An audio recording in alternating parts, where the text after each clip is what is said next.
Today we're going to talk about group communication. As you know, communication is a very, very complex issue, especially when we're dealing with diverse group members in any team or in any group, including academic settings. So today we want to talk about some of those complexities that could be part of a group membership or a group dynamics, as well as how to resolve the conflicts that might come up between team members, or obviously between the leader and other members.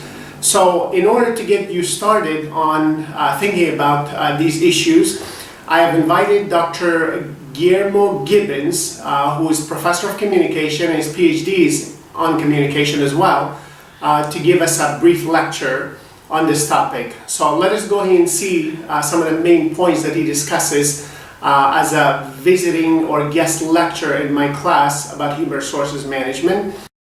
What do you do as a leader? How do you maintain the leadership in a group? Well, you have to listen. You have to, as much as possible, be neutral and objective. So don't favor one solution or the other. Let others. In the end, you may say, I think we should adopt this, because maybe the situation will entitle me to say, this is what we're going to do. And in the end, I think we should adopt Joe's position. But I should try to be objective and neutral as much as possible. I need to establish procedures to get things done as leader of the group. Help in finding solutions depending on the style, finding solutions. Help in the progress of the group. Sometimes the group get stagnant because they start like, well, we don't know what to do. That's somebody has to say. You probably have had situations like that in your own student groups when you don't get to move on, and then somebody say, okay, let's go on, continue working on this. Seeking diversity means diversity of opinion. Diversity of opinion. So look for everybody's opinion. Raise questions when there is necessary. People are in a meeting, and let's suppose that somebody enters that is supposed to be an expert in this situation. And then everybody, when that person explains how we're going to resolve this process, this problem, someone may have a question that raises doubts about the procedure, about how to get there, about the results, about the problems, but the expert is not seeing it, but you are seeing it, the person sitting there. But because you consider that person, oh, that's the bigger thinker, then you don't question him. You don't question him or her. You don't say, excuse me, sir, but I think there might be a problem here. And then nobody does it for the same reason. So that's what is called groupthink. A group thinking. I don't mess up with that because he's the expert. The expert. Let me tell you something. In U.S. history, there have been a number of cases. A number of cases in group thinking. And I'm going to give you, just mention some of them. The Columbus explosion, the space shuttle that exploded in space back in the 80s and killed all. It's on video. If you go to YouTube, you can see it. There was a seal in one of the rockets that was not well suited for that heat. And when that started moving, I don't know if you see it, in the video you can see that it started flames coming out of there, and boom, the explosion occurred. Killed the 5 astronauts. What happens is that during the meetings and discussing this, some of the scientists did not question the guy who was the boss on this because he was supposed to be the expert. But some of them had a concern that the seals were not going to work. Okay? The one that is close to you guys, the Vietnam War. There were people in the U.S. concerned to the procedure, the paths that we were taking when this started. Nobody said anything. Oh no, sorry, General Westmoreland, you are the boss here. You know what you're talking about. Nobody questioned anything. What would happen? These are clear examples, and that can happen at the level of a corporation. You have a decision to make and you don't raise questions. So that's what is important. That even if that person is your boss, you need to raise questions. At this level. We have situations where as a leader we have to resolve conflicts. And there are different ways to resolve them. But the first thing that we need to know is that usually conflicts in groups happen because of conflict with culture, the culture of the group, the culture of how we do things. Race might be a problem sometimes. We don't want to deal with people from other races or ethnicity. Gender and sexuality. Gender. Some people are aversion to hire more women or more gay people. So there might be problems like that. Conflict in knowledge. You might think that somebody is extremely knowledgeable and the other, oh, he doesn't know anything. He's dumb, he's stupid. That qualification to start creating conflict. Okay? Now, conflicts generally occurs because of discrepancies or conflict in the procedure of what we're doing. Power in terms of who has the power in the group. When you are working in a group and you are the leader, but people in that group may question the leader. They may question the power that that person has. For whatever reason, because it doesn't have knowledge, because it doesn't have a good personality. Work distribution. You probably, I don't know, I think that if you are like any other students in the world, I bet you have been in groups where there are 5 people and then 2 of you work everything. And there is one or the 3 of you and there is one that, oh, excuse me, I couldn't do it. And I couldn't come to the work, I couldn't come to the meeting. And then there is one that is always taking a free ride. It's called substantive conflict, which is the one that occurs, and that actually is very constructive and valuable because it is a conflict of ideas, not force, power, authority, it's ideas. We have a conflict between what you think and what I think. And then how to resolve that is we need to get into a consensus. Sometimes everybody has to vote. I know sometimes it's democratically elected, you have to vote, and this. But still, when you vote, you know, some people may feel, well, should have been better than this. But so seeking consensus is better because everybody will agree. Remember that in consensus, sometimes we have to give in something. We have to give, okay, I'm not voting for this, I'm going to take this, and the others will have to be agreeing to something, so we can get all together and approve something. I think that one of the most important is this one, use I statements. I statements mean that it's important that instead of saying, I think you are wrong and you need to do this, it's better to say, you know, I personally think, in my opinion, that it's a very good way to do this. You never attack the other, because once you say, I think you're wrong, that is confrontational. Immediately the person will say, wait a minute, why am I wrong? Are you telling me I'm the expert here? Whereas you say, I have an opinion, I think there might be another way that also we may consider. That is much better. That's an I statement. You can use words in your language, words that express in a very clear and objective way how you feel. And then you can use that to express the statement that you're doing, the tone of the statement. How do you feel? If you feel upset about it or you feel happy about it, you can use words that will entitle the meaning in the writing, because the person is not seeing you.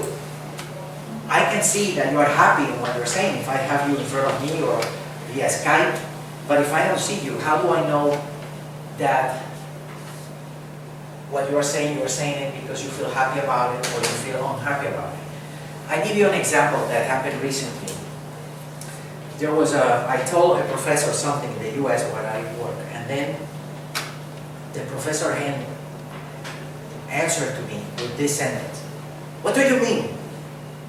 What do you mean? There are 19 students in each class. My first reaction was he upset because I asked him, do we need to cancel those classes? Because the statement, what do you mean? has a different tone in English. If you say, if you're explaining to me something, and then I said, what do you mean? That sounds more compassionate than a regular conversation. But if I am sort of in a situation where you're trying to convince me of something, I say, what do you mean? That is more aggressive. So we need to convey those kind of emotions. How are we going to do it? Perhaps changing those words and using different words that we express. I would say, Guillermo, I don't think we need to cancel these classes because there are 19 students there. Or, I'm very happy to report that there are 19 students in there. By conveying the message in that way, I'm not letting the other person feel uncomfortable. It's like he's angry because I asked, do we need to cancel those classes or not? So that's what it means. Perhaps you have, that's why it's a good idea to don't respond right away. Take your time, write your message, review it so you can feel, okay, is this really what I want to say? Am I going to upset this person? In my opinion, there is no better one than each other. It depends on the situation and the case. It depends on what is the problem at hand that you have to face. Because if I said to you, okay, to me, probably, let's say, participating. To me, participating might be probably the one good because I got the people involved, I offer support, we get to a solution. But sometimes that doesn't work. You may have such a diverse group of opinions that it may not work. Now, you can start a process by using participating, but then if you see that things are not going well, then you may have to go to telling or selling. So actually, it's not one that is specific and the best. It's just what I said before. You need to be flexible in how you respond to the situations. You need to adapt yourself to the kind of problem you have and see which one of those is the best one to try.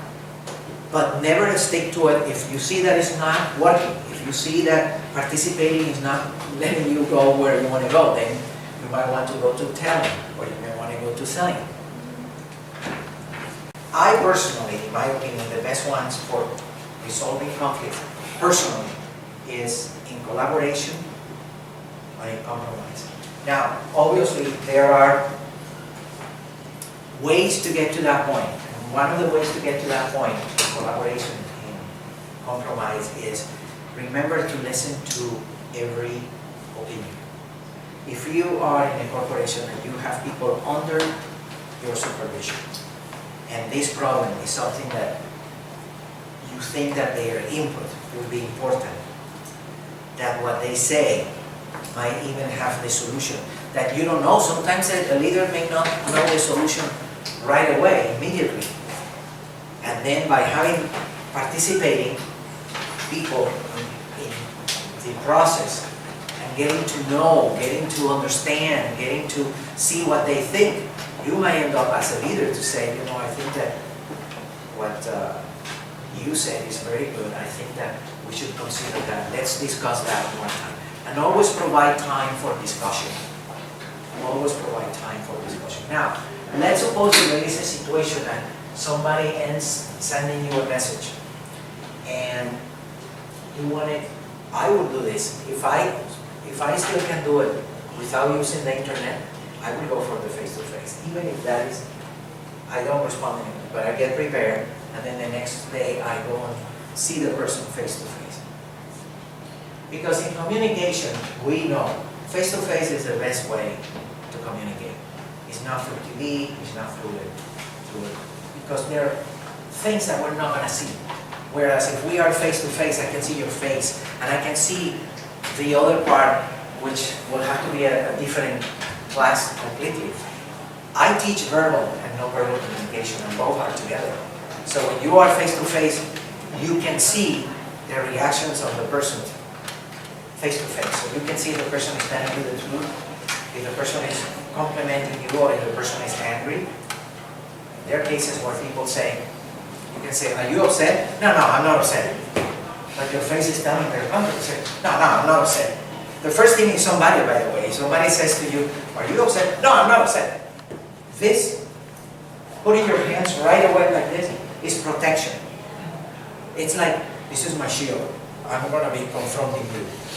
So, you know, like in the Roman Empire, when they went and attacked, they put the shield in front of, that's what you're doing. I'm shielding myself, covering myself, shielding. So I can start thinking. That is, in a way, telling you the person is upset.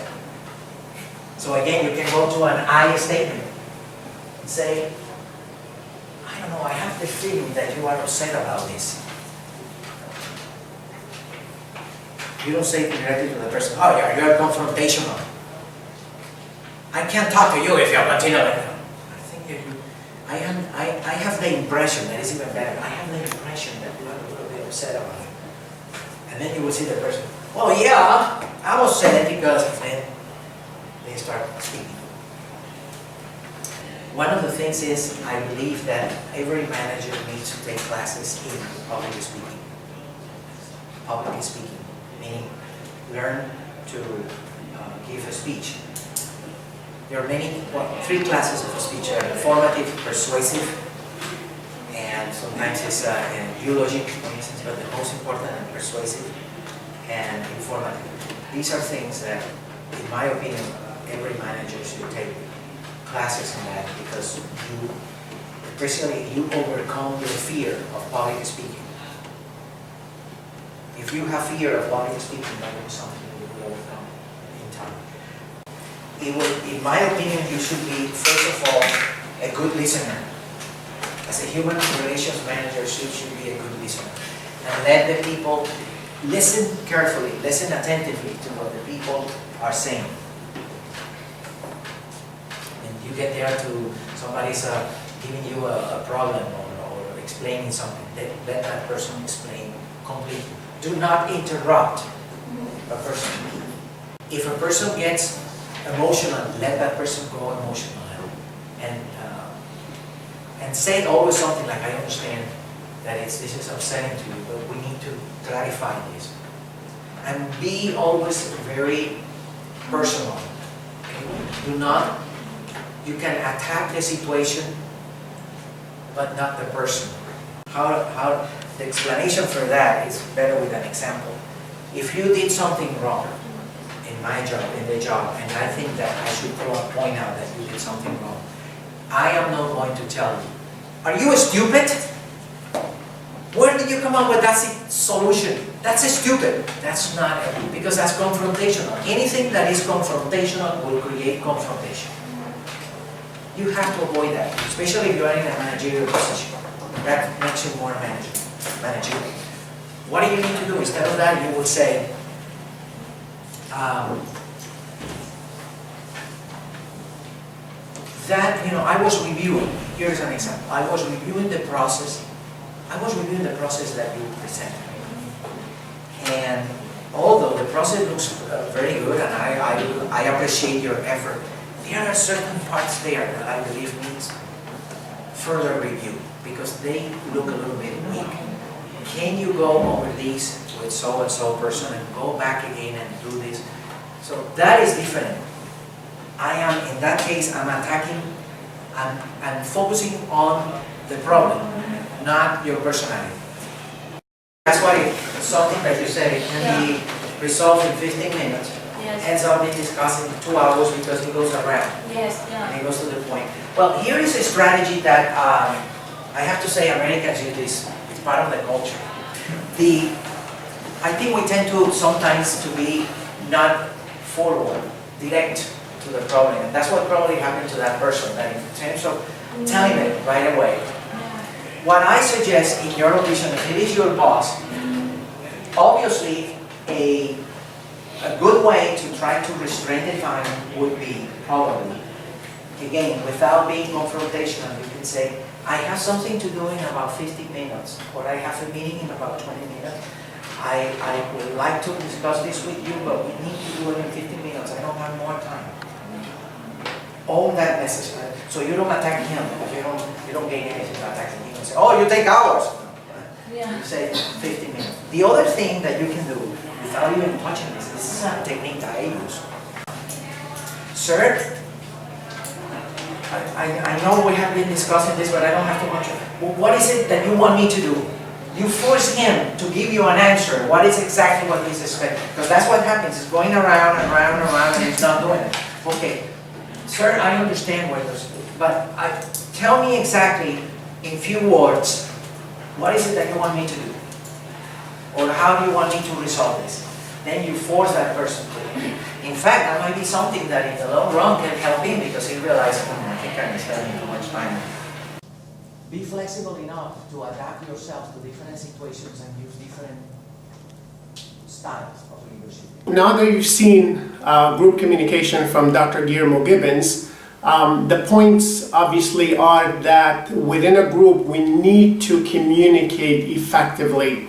It is especially important when the group members are diverse, coming from different backgrounds, different age groups, different languages, different cultures, and obviously gender included, along with other dimensions of diversity.